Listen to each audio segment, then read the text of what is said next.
नागपूर शहर हे खरं तर आदिवासी गोंडराजे वक्त बुलंदशहा यांनी स्थापन केलं. हे घर पाहून ही वस्ती विकासापासून दूर असल्याचा अंदाज आलाच असेल. हे चित्र दुर्गम भागातील नसून चित्र उपराजधानी नागपुरातील सिद्धेश्वर गोंड वस्तीचा आहे. मात्र शिक्षणापासून दूर असलेल्या मुली एका सामाजिक संस्थेच्या प्रयत्नामुळे वेगळं आयुष्य जगण्याच्या दिशेने वाटचाल करत आहे. काय आहे ही नवीन जगण्याची दिशा, जाणून घेऊयात.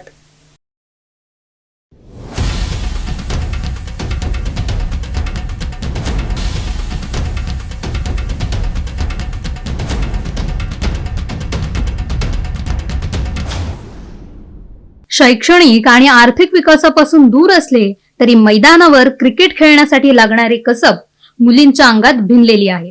हेच कसब ओळखण्याचं काम सेवा सर्वादा संस्थेचे खुशाल ढाक यांनी केलं. सुरुवातीला अनेक खेळ खेळायला लावले, मात्र क्रिकेटमध्ये असलेली आवड इतर खेळ खेळताना दिसून आली नाही. आता मात्र क्रिकेटही खेळण्यात या मुली तरबेज होत आहेत. प्लास्टिक बॉल, रबर बॉल, त्यानंतर आता लेदर बॉलवर यांची प्रॅक्टिस सुरू आहे. क्रिकेट निवडण्यामागं खूप एक कॉन्सन्ट्रेशन याच्यासाठी होतं की यांची जी टेक्निक पाहिली क्रिकेटशी 100% जुळणारी होती, म्हणून मी हे क्रिकेट निवडलं. कारण त्यांचं उभं राहण्याची स्टाईल, काडी पकडण्याचं स्टाईल, पहिल्यांदा आम्ही यांना रनिंग शिकवलं, फुटबॉल शिकवलं, परंतु त्या फुटबॉल आणि रनिंगमध्ये त्यांना ते जिद्द वाटली नाही. पण यांचे क्रिकेट का करू नये, पण क्रिकेटचं जे साहित्य होतं ते खूप महागडं होतं आणि हे जमवण्यासाठी खूप कसरत करावं लागणार हे डोक्यात होतं. पण तरीही एक प्रयत्न का करू नये आणि प्रयत्नाला आज यश पाहायला मिळत आहे. कशा पद्धतीने मुलं खेळण्याची खरं तुम्ही टेक्निक म्हटलं, आदिवासी समाजामध्ये मूळतः अंगात एक वेगळ्या प्रकारची ताकद आणि खेळासाठी ती एनर्जी पाहिजे ती असते. हो ना, हे अगदी बरोबर आहे तुमचं. या मुलींमध्ये एवढी ताकद आहे की जेव्हा क्रिकेटचा सराव होतो ना, तेव्हा त्यांना विचारलं की बॉल को मारना है, त्यांना एवढंच समजते की बॉलला फक्त बाउंड्री लाईनच्या बाहेरच मारायचं आहे. आणि जेव्हा बॉलिंग टाकतोय तर बॉलर एवढंच म्हणतोय की मेरे को सिर्फ डंडी उडाना है. तर ते पाहिल्यानंतर मला पण एक खूप मजा येतं. परंतु एक आहे की आज ही एवढी मोठी सुंदर एवढी क्रिकेट टीम तयार झाली, पण या क्रिकेट टीमचे जवळ संसाधन नाही आहेत. पण संसाधनं जमवण्यासाठी आम्ही खूप प्रयत्न करतोय, परंतु हे क्रिकेटचं जे आहे ते खूप महागडं आहे. तर आम्ही एवढीच आपल्या माध्यमातून विनंती करतोय की आम्हाला जर सपोर्ट मिळाला तर नक्कीच हे देशाचं प्रतिनिधित्व करतील.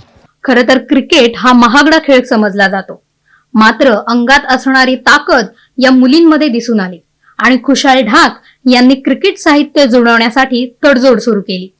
7 वर्षांपासून ते 14 वर्षांपर्यंत 30 मुली क्रिकेट खेळण्यात तरबेज होत आहेत.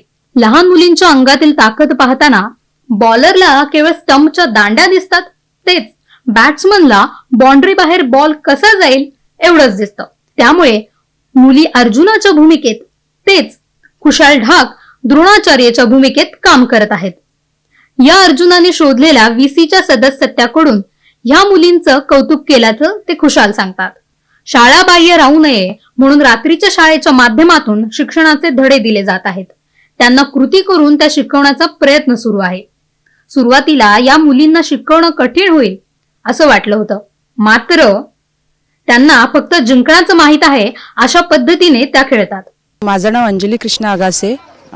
मी इथे मागील 2 वर्षापासून शिकवत आहे आणि शिकवायचा प्रयत्न म्हणजे असं की यांना बेसिक तर नाहीच आहेत आणि कसं बोलायचं आहे, कसं राहायचं आहे, हे सगळं आम्ही इथे यांना सायंकाळी शिकवतो.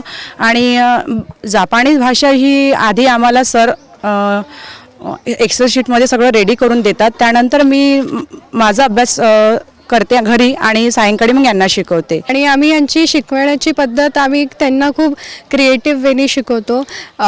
जिथे लहान मुलं असेल तिथे आम्ही त्यांना ॲक्शन करून शिकवतो, जिथे मोठ्या मुलं असेल तिथेही आम्ही त्यांना ट्राय करतो की आम्ही त्यांना ॲक्शन करून शिकवू आणि वेगवेगळ्या क्रिएटिव्ह वेजनी, गेम्सनी या पद्धतीने आम्ही त्यांना शिकवतो. सबसे मेन बात जो इनका गट्स लेवल है, मतलब वो अनबिलीवेबल, मतलब ये हारना नहीं जानते ये लोग.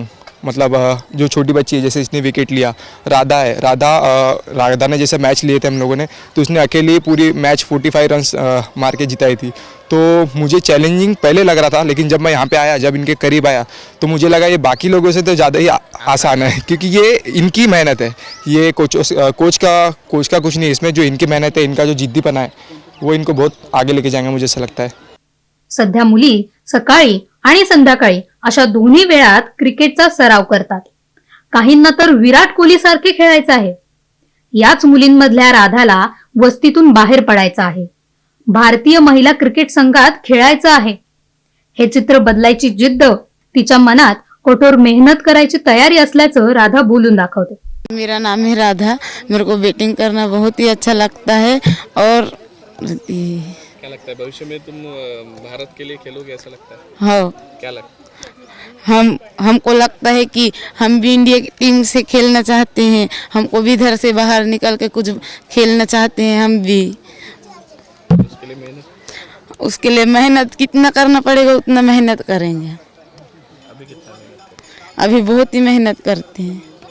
अच्छा लगता है मेहनत करना? हो. कधी शाळा नाही पाहिली, कधी क्रिकेट नाही पाहिलं.